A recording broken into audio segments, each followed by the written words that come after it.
semua. Di sini saya Sri Admini sebagai host dari kisah kita hari ini tentang peran keluarga dalam membentuk generasi emas. Di sini sudah hadir ibu guru kita yang hebat, juga orang tua murid kita yang luar biasa. Di sini akan saya perkenalkan ibu guru kita. Siapa namanya ibu? Silahkan perkenalkan dirinya. Hai, assalamualaikum warahmatullahi wabarakatuh. Saya Ibu Samsuryati SPD, berasal dari TK Dharma Wanita Persatuan Kota Tanjung Balai. Selamat siang. Terima kasih ibu. Kira-kira sudah berapa lama mengajarnya ibu? Alhamdulillah sampai saat ini saya sudah berpengalaman 34 tahun. Wow, luar biasa ya ibu, sudah lama sekali. Berarti sudah betul-betul mempunyai pengalaman yang luar biasa tentang anak usia dini ya ibu. Insya Allah. Oke, terima kasih ibu. Nah, di sebelah saya juga ada orang tua murid kita yang luar biasa. Boleh tahu siapa namanya ibu? Oke, terima kasih Bu. Saya perkenalkan, nama saya Dewi Huzaimah Nasution. Saya orang tua dari Fajar Khairi Ija, adalah salah satu murid di sekolah di TK Negeri Pembina Kecamatan Tanjung Balai. Salam kenal Ibu. Oke, terima kasih ibu-ibu. Nah, di sini narasumber kita nanti akan berbicara tentang bagaimana sih peran keluarga di dalam membentuk generasi muda yang hebat, yang generasi yang berpotensi untuk penerus generasi emas kita di negara Indonesia. Nah, baik ibu, kita di sini akan membahas tentang pola asuh ya bu ya. Kira-kira keluarga memang betul-betul memiliki peran penting ya bu ya dalam masyarakat, karena memang keluarga itu merupakan wadah ya bu ya, wadah untuk menumbuh kembangkan anggota keluarga sehingga menjadi manusia yang sesuai dengan harapan kita sebagai orang tua ya ibu ya, Bu Dewi, dan harapan kita juga sebagai gurunya tentunya ya ibu. Kita berharap anak-anak kita itu bagaimana sesuai dengan apa yang menjadi cita-cita kita, yaitu menjadi penerus bangsa yang hebat, yang berakhlak mulia, dan bisa mengembangkan generasi emas masyarakat dan bangsa ya ibu ya. Betul sekali.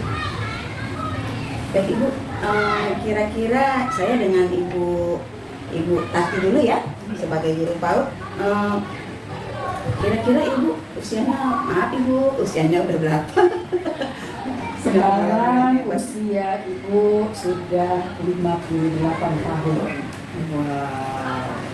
Alhamdulillah masih diberi kesehatan, dengan pendidik dan anak-anak usia dini ini kita sepertinya happy aja di dalam mendidik anak usia dini, bercengkerama sama anak-anak di sekolah. Jadi ya mungkin agak terlihat awet muda begitu. Betul kan? Betul, masih umur berat tua ya ibu, tapi Iya. semangat tetap muda. Iya. Wow, luar biasa ini narasumber kita yang satu ini ya ibu ya. Jadi sudah betul-betul mempunyai pengalaman yang banyak ya ibu ya. Sama mengajar juga tadi sudah 30 tahun ya bu ya. 34 tahun. Sebentar lagi 50 udah jadi emas, bagus ya luar biasa. Masa perak udah melewati ya bu ya. Jadi sudah berapa lama ibu di TK Dharma Wanita? Kalau berbicara di TK Dharma Wanitanya, Ibu sudah mempunyai pengalaman berpindah-pindah. Jadi kita ada pemutasian. Yang pertama sekali Ibu pertama kali bertugas adalah di namanya tetap TK Dharma Wanita, tapi dia TK Dharma Wanita Asahan. Kemudian ada pemutasian gitu kan, Ibu berpindah namanya Sekolah Cipto Mangunkusumo. Di situ tidak berapa lama, hanya berkisar 3 tahun, baru kemudian lagi berpindah lagi menjadi di TK Dharma Wanita Persatuan Kota Tanjung Balai sampai saat ini. Luar biasa pengalamannya ibu. Jadi sudah banyak makan asam garam di dunia pendidikan ya bu ya. Oke, kira-kira ibu selama ibu mengajar ya, pengalaman ibu menghadapi orang tua atau keluarga dari anak murid ibu itu ya, bagaimana Ibu melihat peran keluarga dalam pengasuhan anak usia dini itu? Ibu? Peran orang tua sebenarnya itu sangat besar kontribusinya, terutama kepada sekolah. Nah, yang kita harapkan sebagai guru, peran orang tua ini pertama sekali dapat mengajarkan dasar-dasar dari kehidupannya. Sebelum anak itu masuk ke sekolah, tentu ada pendidikan madrasah, namanya yaitu pendidikan di keluarga.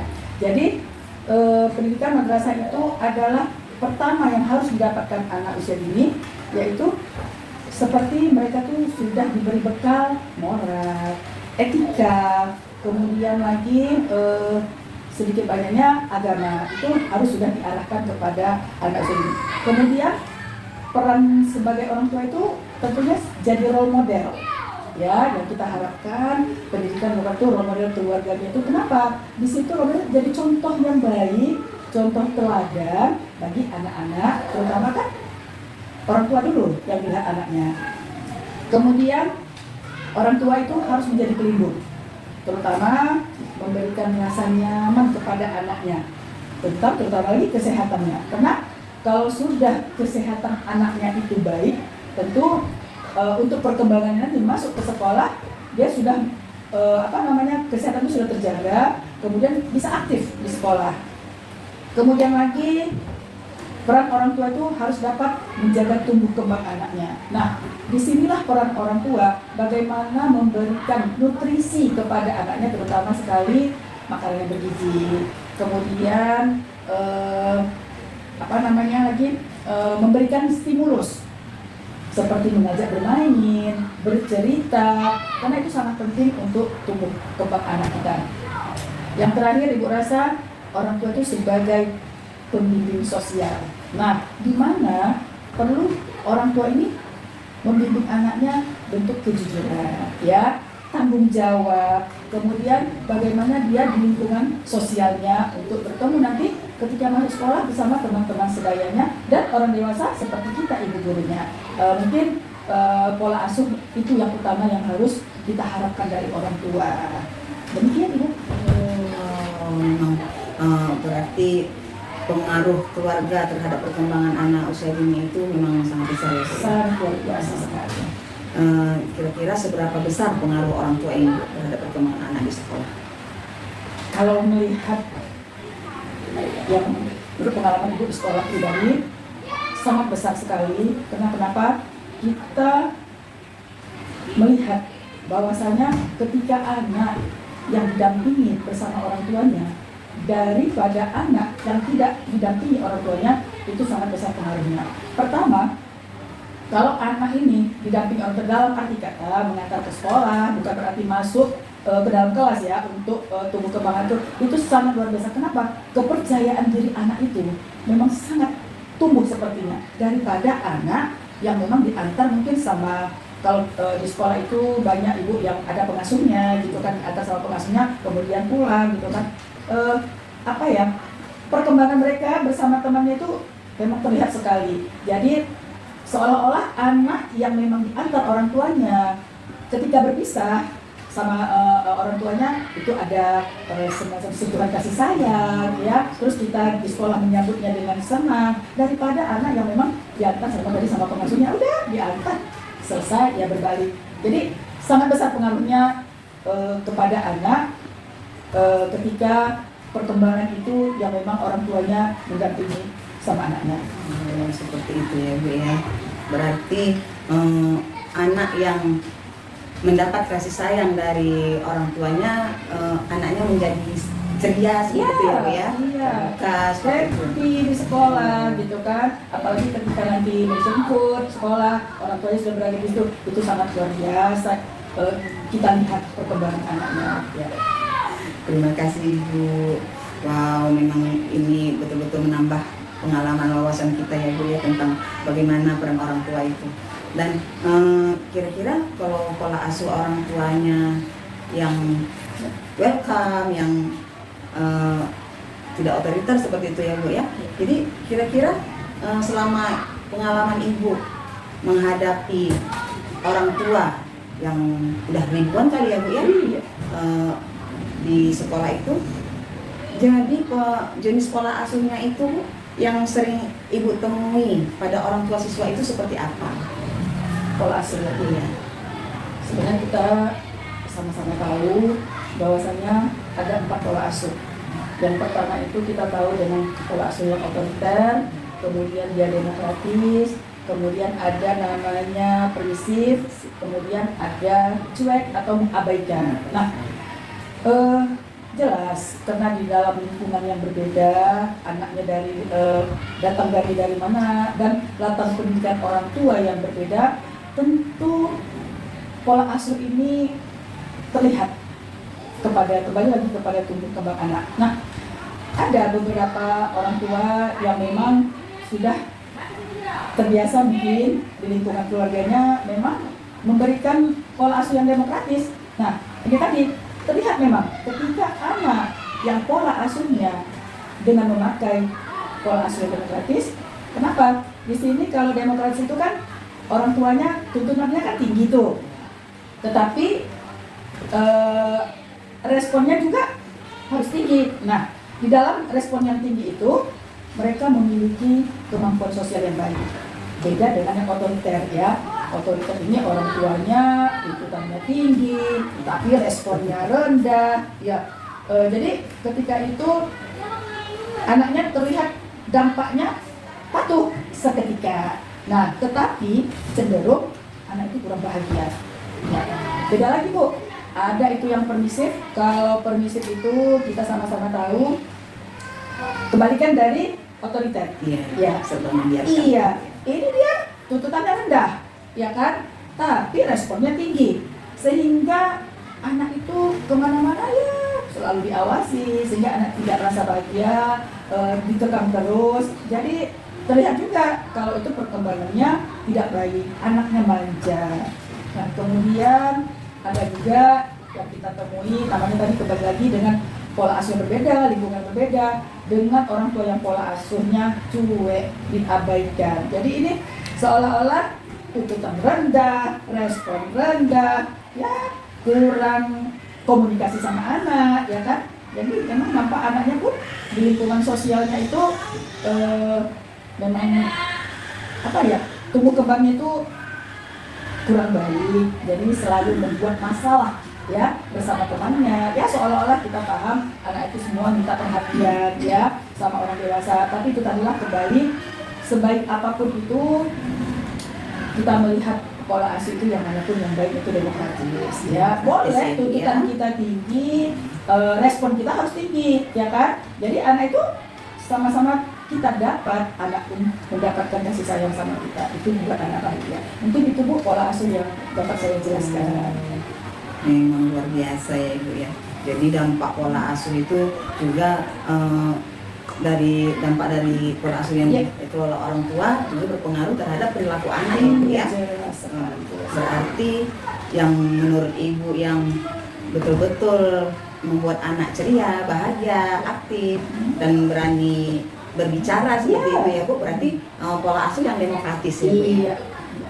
Kira-kira Ibu kalau untuk pola asuh yang otoriter atau orang tua lebih mempunyai peran tinggi dalam kehidupan anak itu, berarti anaknya seperti apa dampak perilakunya di kelas itu?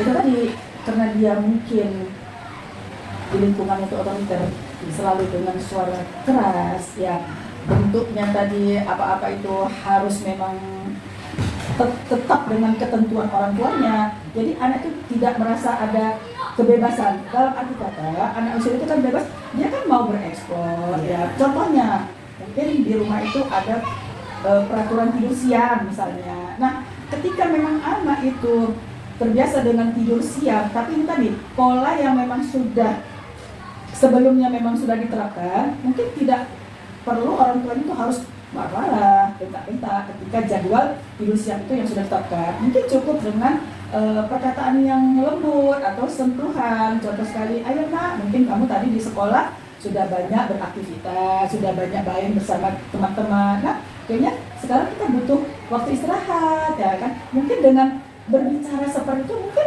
anaknya pasti nurut kok, tanpa harus ayo kamu nggak mau siap nanti kamu. Nah, jadi janganlah kita dengan ancaman, dengan kekerasan. Jadi itu memang dampaknya luar biasa Bu, kalau memang kita selalu memang mengancam tidak ada sama anaknya. Terima kasih Ibu. Berarti pola asuh sangat berdampak terhadap perilaku anak itu masih Bu ya. Terus berarti perlu kolaborasi antara guru dan orang tua ya Bu, untuk bagaimana anak itu bisa berkembang dengan optimal, seperti itu ya Ibu ya. Jadi kira-kira bentuk kerjasama antara guru dan orang tua selama ini yang Ibu terapkan di TK Ibu seperti apa ya?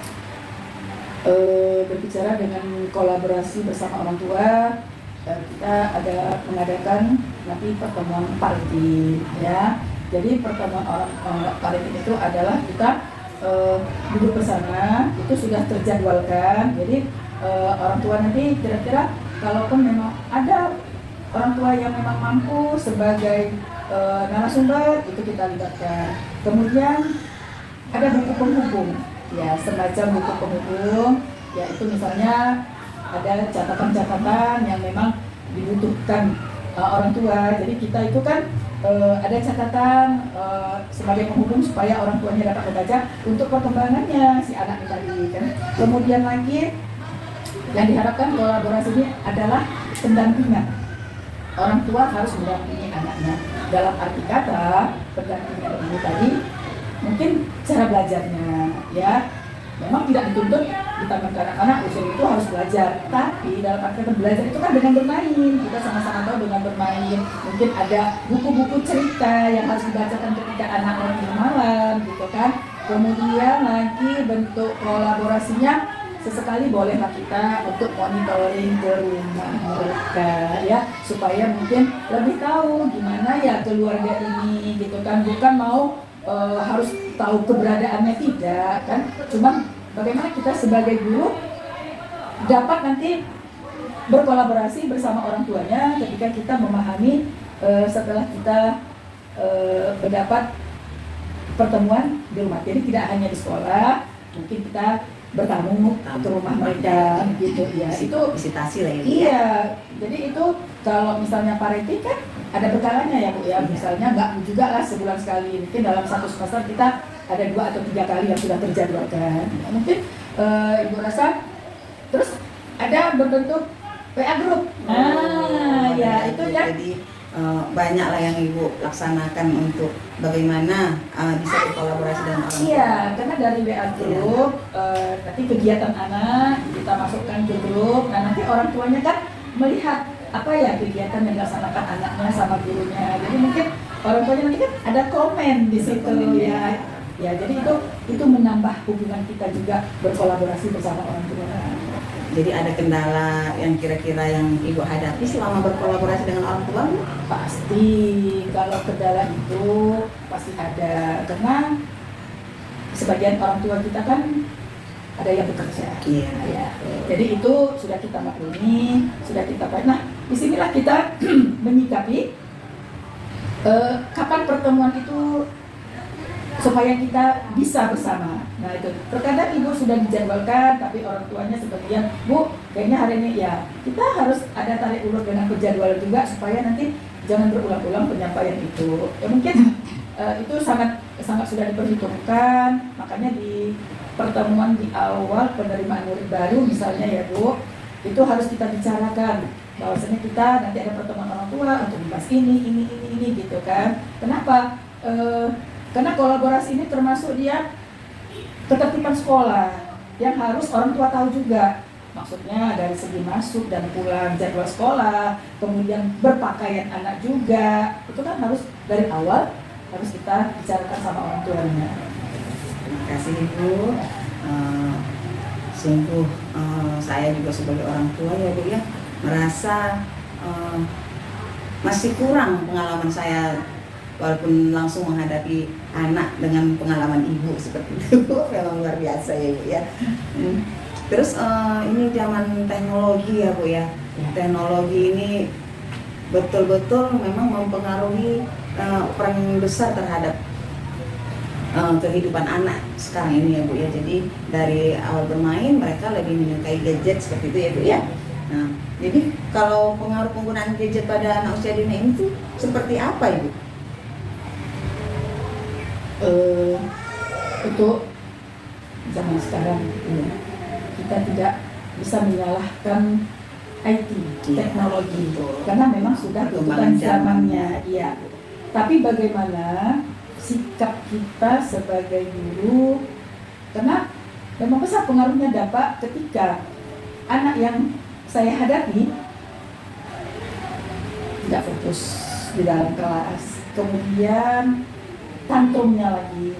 Yang dampak sekali saya lihat 5 tahun belakangan ini, mereka kebanyakan speed delay. Ya, jadinya speed itu delay. punya pengaruh besar ya. Iya. Begitu daftar, anaknya ada yang sama sekali tidak bisa berbicara, terus cuek, lari, tidak fokus, ditanya tidak menjawab. Nah, disinilah saya mau memberitahukan kepada orang tuanya bahwa saya mengatakan, Ibu maaf, mungkin anaknya di rumah bermain handphone terlalu lama. Kebanyakan orang tua itu menyatakan iya. Kenapa seperti itu Ibu? Kalau kita tanyakan, karena Bu, nanti daripada dia lari-lari, main, diajak makan juga nggak bisa. Jadi salah satunya itu diberi, mereka memang bisa diam, mau makan, dan nggak lari-larian. Nah, jadi inilah, jadi sedikit banyaknya Ibu bilang, inilah Bu dampaknya zaman teknologi ini. Memang sedikit banyaknya memang harus kita ikut dengan zamannya. Tapi coba waktunya untuk anak usia ini juga harus kita perhitungkan. Jadi bukannya tidak boleh, saya bilang, karena memang sudah zamannya gitu kan.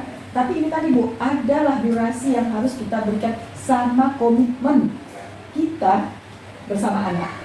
Boleh kamu main, tapi harus jamnya segini, durasi segini. Kalau nanti dalam perjanjian itu sudah waktunya, mama harus ambil. Tidak boleh nangis, tidak boleh marah-marah. Itu harus kita jelaskan sama anak. Oh iya Bu, tapi anak saya begitu-begini sampai nanti malam. Nah, inilah yang harus kita rubah. Ketika dia nanti masuk sekolah, ini juga nanti sedikit-sedikit ibu gurunya di sini nanti ada dengan lagu-lagu atau nanti dia dengan bercerita kita aja supaya nanti dia lama-lama kebiasaan gadgetnya jangan terlalu lama dipegang sama anak kita gitu kan. Banyak Bu, memang pengaruhnya memang sangat luar biasa. Oke, terima kasih Ibu. Sebelum dengan Ibu Tati, kita kepada Ibu Dewi dulu. Bu Dewi, kira-kira cara Ibu mengontrol penggunaan gadget yang disampaikan oleh Ibu Tati tersebut kepada anak itu seperti apa Ibu?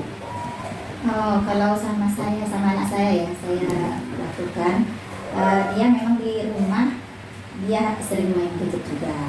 Tapi kadang terkala dia ada juga waktu bosan juga dia kadang sama gadget ini. Kadang dia minta dengan tersendirinya, dia minta mak, minta buku, awak mau nulis. Karena dia anak saya ini yang si Fajar ini memang dari kecil, dari lahir memang saya biasakan dia dengan nyanyian. Karena kebetulan saya juga guru TK ya kan Bu. Saya biasakan dia, saya biasakan anak saya dengan nyanyian, mengenalkan huruf itu dengan nyanyi. Dan alhamdulillah umur 2 tahun dia Bu sudah mengenal A sampai Z. Wow, memang luar biasa ya Ibu. Jadi kegiatan apa saja yang biasa Ibu lakukan di rumah bersama anak Ibu? Kalau kegiatan yang sering saya lakukan di rumah dengan ya bermain, mengajak dia bermain, terus kadang nonton TV bersama. Terkadang pun karena dia anak saya yang paling kecil, kalau saya mau ikut irit yasin saya ajak juga. Seperti itu. Iya. Jadi tetap dibimbing di apa perkembangannya ya Bu ya. Alhamdulillah, saya bimbing terhadap nilai-nilai yang positif lah. Walaupun terkadang minta juga dia kalau HP ini seperti gadget ini ya. Jadi tadi memang bimbingan peran orang tua itu memang sangat besar ya daripada gurunya ya, karena anak itu lebih banyak berada di rumah ya bersama orang tua kalau anak usia dini. Terus tadi ada pola asuh seperti permisif, otoriter. Jadi Ibu kira-kira Bu Dewi menerapkan pola asuhnya seperti apa di rumah Ibu? Apakah seperti harus mendengarkan perkataan Ibu saja, atau memang ada hal-hal tertentu yang menjadi batasan, atau boleh juga membiarkan seperti itu Ibu?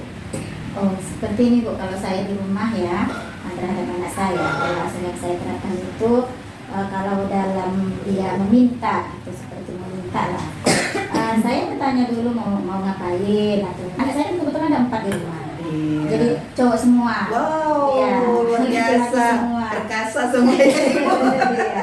Jadi Sukses sayangnya. Alhamdulillah. Jadi pola asuh yang saya terapkan dari kecil itu memang mungkin kalau menurut saya, mungkin entah dengan menurut orang lain, saya sepertinya ada yang sesuai dengan yang pertama tadi, demokratik ya Bu ya. Demokratis Nah, ya. demokratis, Berarti ya. memang betul-betul ada saatnya anak itu Saya biarkan, ada juga saatnya saya batasi. dibatasi ya Bu ya. Berarti memang ada peraturan di rumah itu ya, Ya, Bu, ya. dan juga terkadang saya bertanya dulu, macam seperti mereka belajar atau seperti pembelajaran apa di sekolah, saya bertanya. Nah, baru kemudian coba diulangi lagi di rumah seperti itu. Biarpun hanya sebentar, tidak sampai berjam-jam, hanya 1 menit pun jadi yang apa yang diingatnya seperti itu. Terima kasih. Sudah kita dengarkan bersama-sama paparan dari narasumber hebat kita.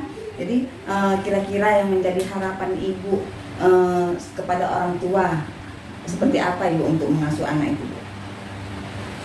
Yang kita harapkan dari orang tua adalah mereka dapat menjadi teladan bagi anaknya, berkomunikasilah dengan baik, karena tanpa komunikasi 2 arah, anak itu tidak akan merasa sentuhan kasih sayang itu sangat perlu sekali sama anak. Jadi dengan komunikasi juga yang baik, memberikan keteladanan yang kejujuran sama anak. Jadi itu mungkin saran sama anak, sama orang tua. Terus berilah menjadi keluarga yang kondusif dan harmonis di dalam keluarga. Nah, itu sangat-sangat luar biasa pengaruhnya kepada tumbuh kembang anak kita. Baik Ibu, terima kasih Ibu. Kalau harapan dari Ibu sendiri sebagai orang tua, kira-kira yang perlu diperbaiki dalam pengasuhan keluarga itu seperti apa Ibu? Mungkin ya kalau menurut saya dalam pengasuhan dalam keluarga yang dihindari ya Bu ya. Iya.